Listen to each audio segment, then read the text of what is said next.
Hey everyone, welcome back to my channel. This is Nona from thealignedlover.com. I have another video in my series in which I try to find some kind of pattern between cognitive type and style. Today we are looking at the introverted thinking leads, the INTP, and the ISTP.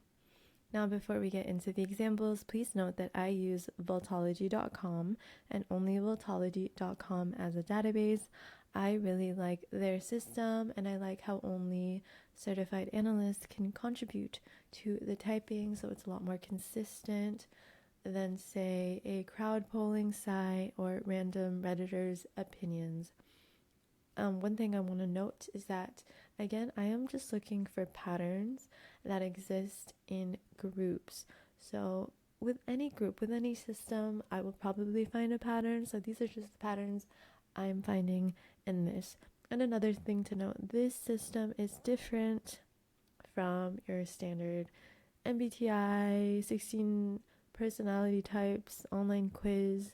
It's different from socionics. It's a distinct system altogether. Check out the database if you're more interested. Just don't come for me again if you just took a random MBTI quiz and you don't agree, because again, the system is different. All right, let's start off with Rooney Mara. All right, so I chose these outfits from Rooney Mara because I think they make her look like herself, but even more elevated. It highlights something special and unique about her. She looks like herself, she looks natural, but there's like this concentration of her essence, and that's what I'm after. Yes, that introduces personal bias. That's what I think makes them look special. But again, these are my videos. Alright, so with Rooney, I think she looks amazing when she goes about dressing in this kind of like mysterious cloaked way that still shows precision. There's nothing too showy, nothing revealing, but it's strategic. You get strategic, exaggerated shapes, whether it's balloon pants, a boxy jacket, an oversized coat, an oversized Peter Pan collar. You get a limited color palette, the texture gives variety, you get clear edges, and you get elongation. You get fluid, long lines. That doesn't mean that she is creating one big unit and getting rid of all distinction of her shoulders, her chest, her waist, her hips. No, I'm just saying there is more of a flattering fit when she wears longer pieces, more unified pieces, rather than cutting herself into too many segments. But that's different if you come from like Kibbe. That doesn't mean that she needs to exactly dress in one unified long line. Alright, next up we have the Olsen twins. So many outfits to choose from, despite like having 20 years of their outfits available. I think they do look best when they do their kind of oversized but slightly minimalistic thing. First of all, the Olsen twins are like the masters of oversized for petite. One trick that they use to really look great in long, slightly oversized shapes without being overwhelmed is that they show off their neckline well, and then they show off the bottom of their arm from their elbow to their fingers. That gives so much visual context, and it keeps them from getting lost because you get that contrast. You get the slenderness of the arm, the wrist, the elongation of the fingers, and it just breaks up too much solidity. Plus, with an exposed forearm, you get more visual kind of like highlighting near the waist, and that helps give more context as well. So if you ever feel like an outfit or a piece of clothing is overwhelming you, look for the visual context. Like, can you tell where your body parts are, or is everything just kind of muddled or like hidden and obscured in one cloak that doesn't tell you where your shoulders or your waist is? Alright, so again, we're seeing that clean, elongated lines, exaggerated shapes, limited palette with textures for variety, balance. So with the longer coats and the higher necklines. Again, we're getting the neck definition, the contrast with the colors here, and the skinny jeans, so that not everything is just heavy and big. Alright, next we have Alanis Morissette, and these two photos on the left are like the really good ones. These two are like the tricky ones. It's kind of hard to find full-length photos of Alanis, but these, I think, make her look great. They're simple, they're elongated, they're clear, they have those edges. I really see her glowing in these two outfits. They're just so flattering, they're harmonious.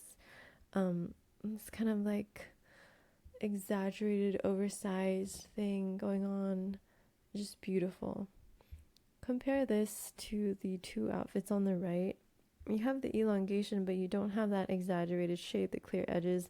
These two are quite yielding. They're round, they're soft, they're a little bit too draped. There's no like lift or pop or corners. There are no corners, there are no edges. So, yeah, I think these two are just genius on her. Alright, now let's move on to the ISTPs, and it's going to sound really cliche and stereotypical, but yes, ISTPs are sexy. Like, the memes are right, they're sexy. And I think it's because with the TI and the SE in the first two slots, you get the TI, that refinement, that refining, purifying function that just chisels away to find this central theme, that unifying chord.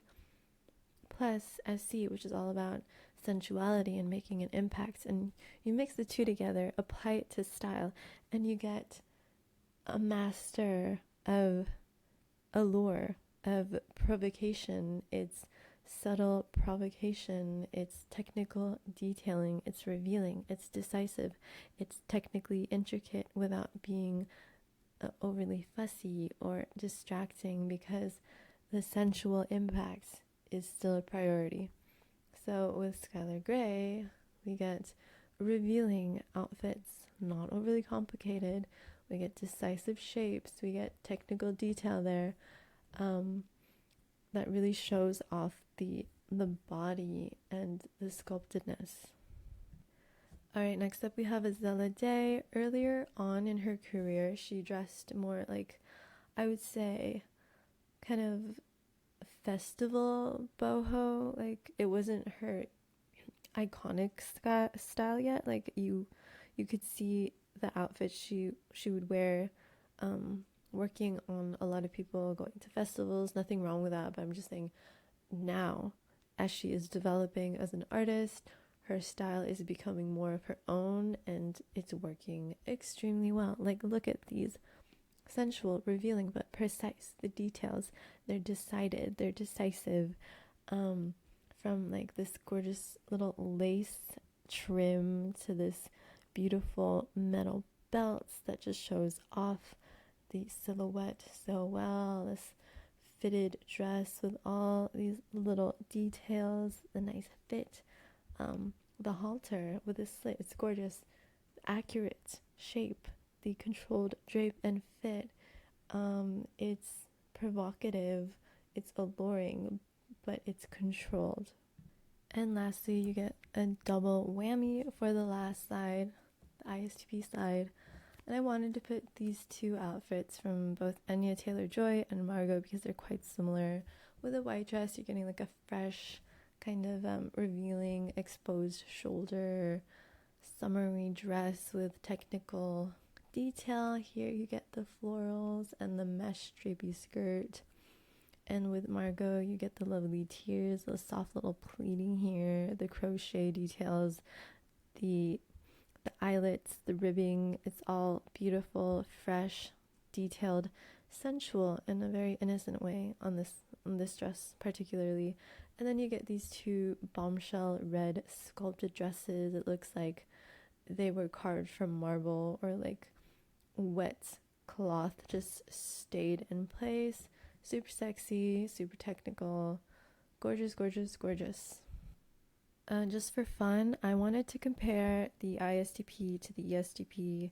They both use the same two functions in the first two slots, but they're switched. So with the ESTP, you get that extroverted sensing first, that sensuality, that impact, that physicality, that kind of ruggedness almost. And then you have the introverted thinking in the second thought. So compared to the ISTP, the ESTP is a little less refined. It's not as technically sound. It's not as controlled. It's more about being bold, making an impact, kind of more dramatic.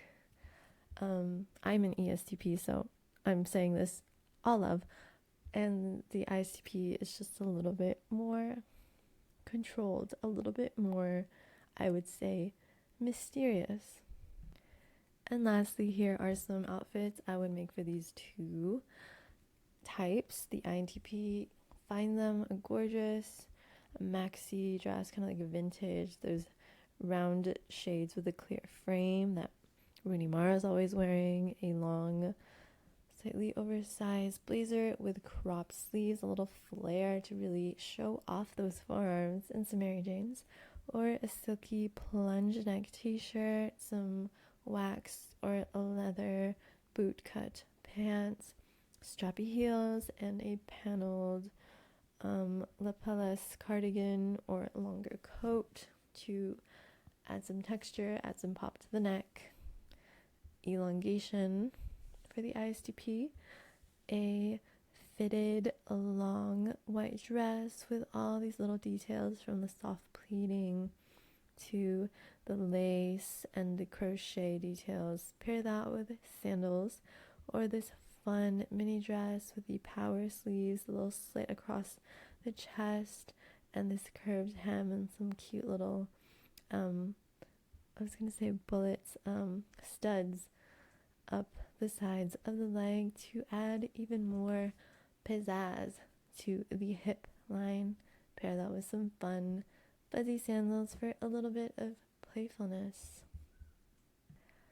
Alright, that was it for today's video. Again, this is for fun, just looking at some details or some patterns that come up with these groups. And again, I really like to focus on what makes people look more highlighted, what makes them shimmer and shine, what really elevates their uniqueness and their specialness. And if you need help with that, feel free to peruse my services at thealignedlover.com or email me at thealignedlover@gmail.com if you have questions. I'll see you in the next video. Bye.